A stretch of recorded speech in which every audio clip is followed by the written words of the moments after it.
Hi, in this lecture, we're going to talk about the other formed elements, the leukocytes and the platelets. As we go through this shorter lecture, the first thing we'll do is talk a little bit about the functions of the leukocytes, known as the white blood cells, and some characteristics. Then you're going to learn some types of white blood cells and be able to identify them and know what they do. And then we'll close it out by learning a little more about platelets. So leukocytes are very different from erythrocytes in a couple key ways. Number one, they're white blood cells. They're leukocytes, so they do not have hemoglobin. Remember, heme is the red pigment. The other main difference is they all have a nucleus and organelles. So here's some different leukocytes down here. And the nucleus is very important because it helps you identify the type of leukocyte. Notice in each of these that the nucleus looks a little bit different. So we look at the shape of the nucleus and the size of the nucleus, and that's how we tell them apart. Now, because they have a nucleus, they can undergo mitosis. They can replicate. In fact, it's not uncommon for a leukocyte count to double within 24 hours of an illness. And so they are present in short numbers, 5 to 10,000 per microliter. So remember, if you have 5 to 10,000 leukocytes per microliter, you had 5 million erythrocytes. So lower numbers, and they circulate for short periods of time. They like to hang out in your lymph tissue and your connective tissue. When we look at white blood cells, you probably already know that they help protect your body, right? They help with defense, they remove toxins and waste, and they attack abnormal cells. So we've introduced the term antigen already. And remember that an antigen is a cell membrane protein. And I like to refer to them as cellular ID cards because they're really important in letting your immune cells, these cells, know what belongs there and what doesn't. And so when we talk about antigens, we usually have what are called self antigens, and then we have non-self antigens. So self obviously are your own body cells. They belong there. You don't want your white blood cells attacking those. But the non-self are the ones that don't belong there. And so those are the ones that your white blood cells go after. These are the leukocytes over here that we'll be looking at. You can see all those erythrocytes, see a little white spot in the middle where the nucleus used to be. And you're going to see them everywhere because they're the most numerous. If you look at the leukocytes, they usually stain purplish or bluish. So that's one way you can pick them up off a cell pretty quickly. And we're going to do an overview. We talk a little more about these and get into more detail when we look at the immune system. But one thing that's kind of cool about these white blood cells is they can leave the bloodstream. Red blood cells don't, unless you have an injury, right, and you're bleeding. But these actually leave. They migrate. So if you have tissue damage somewhere in your body, those white blood cells are just flowing along in the vessel. They're going to notice some chemical signals, and then they're going to follow that chemical signal and go to the injury site. So because they can move, it's called diapetesis. They move kind of like an amoeba, and they are attracted to the chemicals that are released from damaged cells. And this is called positive chemotaxis. So I like to think of these guys kind of like like a bloodhound. And they can find that scent and they can go out to where you have the area of damage. A lot of these are phagocytes, where they can eat other cells and debris. So these are called neutrophils, eosinophils, and monocytes. So when we look at the white blood cells, you're going to learn 5. They're differentiated or categorized as what are called granulocytes and agranulocyte. So you probably remember that the letter A in front of a word means without. So a granulocyte is called a granulocyte because it has very grainy looking cytoplasm. See how it looks kind of grainy? Well, those grains are proteins. And some of them are proteins, some are enzymes, which are also proteins. So there's all kinds of things packed in there. The agranulocyte cytoplasm looks smoother. Now, it doesn't always look perfectly smooth, but it's much smoother than the granulocytes. Now, they're under control of things called colony stimulating factors. We just say CSF.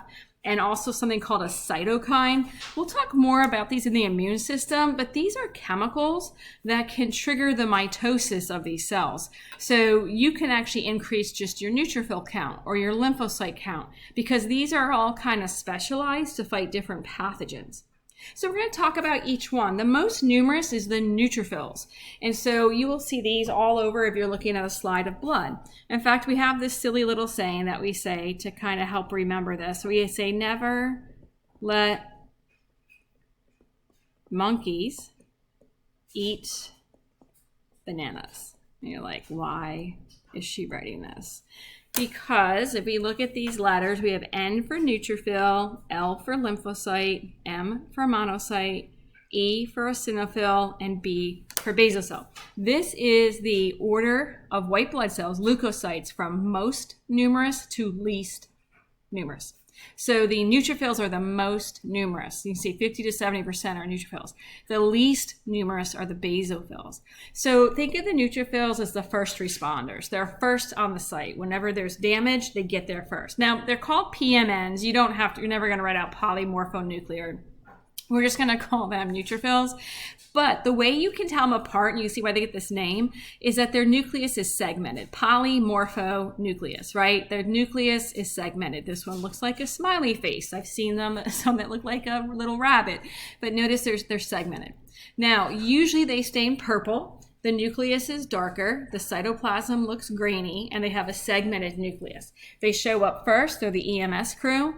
When they get there, those grains are a lot of enzymes, lysosomal enzymes. Remember, lysosomes break down things, so these guys are phagocytic. They really like to eat bacteria. They're kind of like bacteria specialists. So in our body, when there's bacteria hanging out, those neutrophils are going to go gobble it up. And so when your neutrophil count goes up, that's a good sign that you got some sort of bacterial infection. Now they can kill other things too, but they really like to eat the bacteria. So when they leave the cell, they go out, right? Diapetesis, that's how they move, and they follow a chemical trail, positive chemotaxis, and then they can eat the bacteria. They're phagocytic, and what usually happens is they get into a feeding frenzy. Think of like sharks with like a half carcass of a seal or something. They just start eating all the debris, and then they eat so much that they pop. So this is called a respiratory burst. So as they eat, they pop. They release other things called bacteriocides. These are things inside those grains. These are things like hydrogen peroxide and superoxides. These things will kill bacteria, because if you have anaerobic bacteria, they're not going to like anything with the oxides in it. And they also make these things called defensins. So these are more proteins, more of those grainy proteins, and defensins are going to kill pathogens. They can kill almost anything. These defensins like to put holes inside the cell membrane, and then a cell can't survive if you poke a bunch of holes in its membrane. Now, the eosinophils are different. The eosinophils, you're always going to recognize them because they have a red, grainy cytoplasm. See how it looks red? The nucleus is bilobed. So it usually has two pieces, like an old-fashioned telephone receiver, and the nucleus is usually purple. So eosinophils are going to attack things that have antibodies on them. They do phagocytosis. They can eat debris. They're going to go around, so anything large, but they really like to get the big parasites, like parasitic worms. Eosinophil count will go up. They also release some of these toxic enzymes and proteins. They release nitric oxide and cytotoxic enzymes. So these are things that will kill cells and kill bacteria. And they also are sensitive to allergens. So allergens are things that maybe like pet dander or pollen that can cause an immune response. And so when you have that immune response with allergies, a lot of that is from the eosinophils. So these are the ones that can cause a lot of that allergic asthma and the changes in your airways when you have allergies or allergic reactions. Now, the basophils are the rarest ones. And you might notice as I'm going over these granulocytes, notice they all end in phil.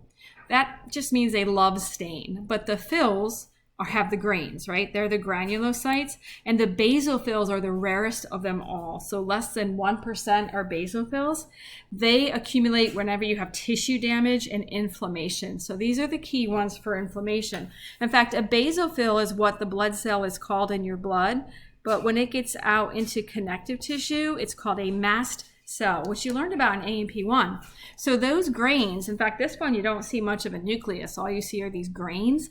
These are histamine and heparin. So in A&P1, you learned about inflammation, and that histamine is going to basically open up blood vessels and make them leaky. It makes them more permeable, right? That can cause swelling, and it also helps cells get to the injured area faster. And heparin's a blood thinner. It prevents blood from clotting, so what that does is allow blood to get to the area, because the blood is bringing the white blood cells and the antibodies and the good stuff to kind of also help dilute the toxins in the area. Now, when we look at the agranulocytes, they don't have a grainy cytoplasm, so we're looking at the lymphocytes. They're the second most numerous of the white blood cells, and you can tell these pretty easily because they have one big, fat, round nucleus. So if you're looking at a white blood cell and you see that the nucleus is perfectly round or mostly round and it takes up the majority of the cell, that's always a lymphocyte. They can be bluish looking or they can be purplish. It just depends on the stain used. They go in and out of your blood. They like to hang out in your lymph organs, right? So lymphocytes, like your spleen and your lymph nodes, they're part of what's called your specific defense system because they target specific antigens. So they only fight one antigen at a time. And you've probably heard of some of these types of lymphocytes. Now we're going to look more at their functions in the immune system, but for right now, I do want you to know that your T cells and B cells, they go after specific antigens. Remember, these are those cell membrane proteins, and so they can recognize and target them. NK cells go after any of them. So they're good at fighting anything. T cells and B cells are your specialists. They go through a different process to go after specific antigens. So the T cells do what's called cell-mediated immunity. They do hand-to-hand combat. So they directly attack the cell and kill it. The B cells do what's called humoral immunity, and humoral immunity means fluid. So with humoral immunity, they're basically going through your blood or your plasma, because what happens is when a B cell recognizes an antigen, it forms clones, copies that are called plasma cells, and plasma cells make antibodies. And we talked a little bit about antibodies. These are proteins that seek out and destroy antigens. Now, your natural killers, your NK cells, they just patrol the body and they can fight any antigen, any non-self antigen. They can fight many at one time. The main ones that are really good at killing cancer cells are your NK and your T cells, and we'll talk more about that when we get to the immune system. Now, your monocytes are the big guys. They're really large, so one way to tell if it's a monocyte is see if you could fit maybe 4 red blood cells inside of it. They usually have a U or a kidney-shaped nucleus. They can stain like a blue color, and they can also be purplish, so the color doesn't always indicate it, but you're looking at that lymphocyte. Monocytes are going to grow up and mature to become macrophages, so they fight everything. They're going to form these macrophages and what are called dendritic cells. Dendritic cells are specialized cells of the immune system. At this point, don't worry too much about what they do. We'll talk more about them when we get to that chapter. But this is where all your macrophages are coming from that are going to go around and eat up bacteria and viruses, etc. So monocyte counts, when they go up, you're really looking typically more at a longer chronic type of infection. So you've all heard of a CBC, complete blood count. It's a venous draw, so you get it from a vein, and then, they spin it down, and what they can do is look at, here's a typical lab, they'll look at your formed elements. Now, they might just break it down into your hematocrit and your white count and your platelets, which is common. But if they do what's called a differential, notice now you see the names of these leukocytes. And a differential is going to break it down even better so you can see if there's any changes to specific leukocytes. Because remember, each of these leukocytes is kind of a specialist, right? If my neutrophil count is really high, I'm thinking bacterial infection. If my monocyte count is really high, I'm thinking viral or maybe a chronic infection. If my eosinophil count is very high, I'm thinking maybe there's a parasitic worm infection, or you're having an allergy attack or a lot of inflammation. My basophils are always going to go up anytime I have inflammation in the body. My lymphocytes, let me find those, can go up for a variety because remember we have B cells, T cells, so they typically go up in almost all infections. Just know that the T and the NK are the ones that are really good at killing your own body cells, your cancer cells. So a differential is a good test to do. We also know that we can have disorders in white cells. We can have leukopenia, which is if you don't have enough white cells. Well, this is part of your body's defense system. So if your white count is too low, then you're probably going to get sick more often and have trouble getting over diseases. Leukocytosis is when it's too high. Well, that's normal when you're sick. So whether ever you're having an allergic reaction or seasonal allergies or strep throat or any time you have an illness, your white count goes up. It's normal. Now, you go in and remember the normal count is 5 to 10,000. So maybe it's like 14,000. You go in and it's like 40,000. That's way too high. So there's a condition called leukemia. It's a type of cancer called blood cancers because it affects the leukocytes. Now, these cancers are usually named according to the type of cell infected, which of the white blood cells. They can be acute or chronic. You've learned a little bit about them so far, and we'll talk more about them in the immune system. But acute forms are more usually in younger individuals, but they're more aggressive. Chronic are like slower and usually in older individuals. But the acute ones, they can be pretty bad. But there's also more treatments for them because the cells undergo mitosis so quickly. Now, our last part is to talk about the platelets. So notice your typical platelet count, 150 to 400,000 per cubic millimeter, which is a microliter. So if we're looking at our numbers, right, for per microliter, which is the same as cubic millimeter, we know for our red cells, we're looking at 5 million, right? For our white cells, we're looking at 5 to 10,000. And for platelets, we're up there with 150 to 400,000. So platelets are interesting. They're more like a little fragment of a cell. There's this giant cell called a megakaryocyte, and then it splits apart. And when it ruptures, it releases the little fragments, which are called the platelets. So they don't have a nucleus or anything. They only live for a short period of time, 9 to 12 days, and they like to hang out in your spleen. So when we're looking at platelets, they're these little purple flecks. You can see them scattered here. So you probably know they have something to do with clotting. So they're going to release chemicals for clotting. They form what's called a platelet plug. It's kind of like a temporary plug in a hole in a vessel when you have damage. And then they help with something called clot retraction. Now you're going to learn the specific functions of platelets in the next lecture coming up. If we look at platelets, though, we can have too few or too many. So if we have thrombocytopoiesis, that's forming platelets. Remember, erythropoiesis was the formation of red blood cells. So this is the production of platelets, and it uses TPO. And they still come from your bone marrow, right? Your red bone marrow makes your red cells, your white cells, and your platelets. Now, thrombocytopenia is if you have a low platelet count. You don't have to memorize the numbers, but I do want you to know what a normal platelet count is, right? It should be at least 150,000. Anything less than that could be a problem for surgery. So before you have any surgical procedure, they're going to send you for blood work. They don't want you to bleed out on the table. So depending on how low your platelet count is determines if you can have the surgery or not. And if your platelet count is low, you bleed more easily. You can't clot, so you're going to bruise easily. And you might see what's called petechia, which almost looks like little red dots under the skin. That's bleeding. Those are like spontaneous little bleeds. Now, thrombocytosis would be an abnormally high platelet count, so you would worry because you might be clotting more when you don't need to. So I realize this is a little fuzzy. This is table 18.7. Actually, I don't think this is the exact one from your book, but I thought this was kind of a good table to show you some pictures and give you an overview as far as what these different cells do. And then when we're in lecture, and actually when we're in lab, I'll show you some other pictures to help you identify them. So that concludes our lecture on the leukocytes and the platelets.